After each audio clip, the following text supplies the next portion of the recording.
નમસ્કાર, હું છું રીના. આપ જોઈ રહ્યા છો ટુડે ગુજરાતી ન્યૂઝ.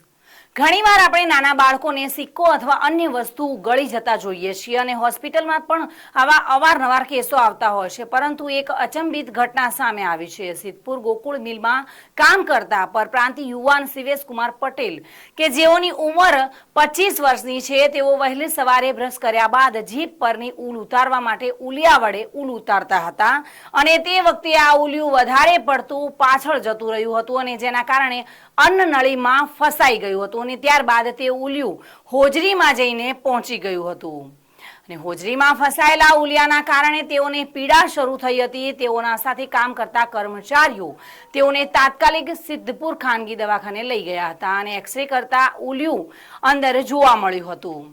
ત્યારબાદ પાટણ ફરજ પરના ડોક્ટર હિતેશ પંચીવાલાએ એન્ડોસ્કોપીની મદદથી 10 મિનિટમાં ગળામાંથી આ ઉલિયું બહાર કાઢ્યું હતું અને આ બાબતે ડોક્ટરને પૂછતા તેઓએ જણાવ્યું હતું કે આ કિસ્સો અત્યાર સુધીનો ક્યારેય કોઈએ ન સાંભળ્યો હોય તેવો પ્રથમ કિસ્સો છે.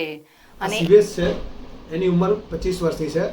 એ આજ સવારે બ્રશ કરતા કરતા ઉલિયું ગળી ગયેલા અને ઉલિયું ગળ્યા પછી એમને પેટમાં દુખાવો પડ્યો. તો એ પછી ત્યાં લોકલ ડૉક્ટર પાસે ગયા, તેમને એક્સરે કરાવ્યો.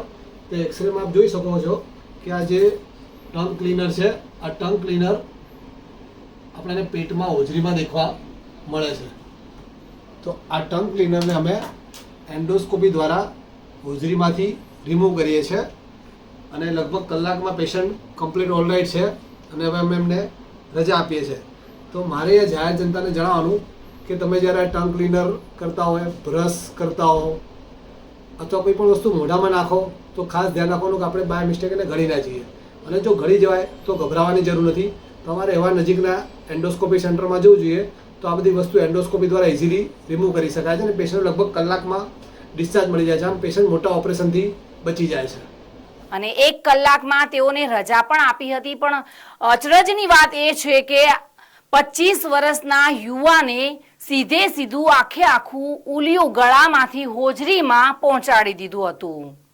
એટલે કે આ ચોંકાવનારો કિસ્સો હતો. પણ ડોક્ટરે ભારે જહેમતે ઝડપી બને તેમ આ ઉલિયાને બહાર કાઢ્યું હતું. વસંત કડિયા સાથે bureau report, today Gujarati news.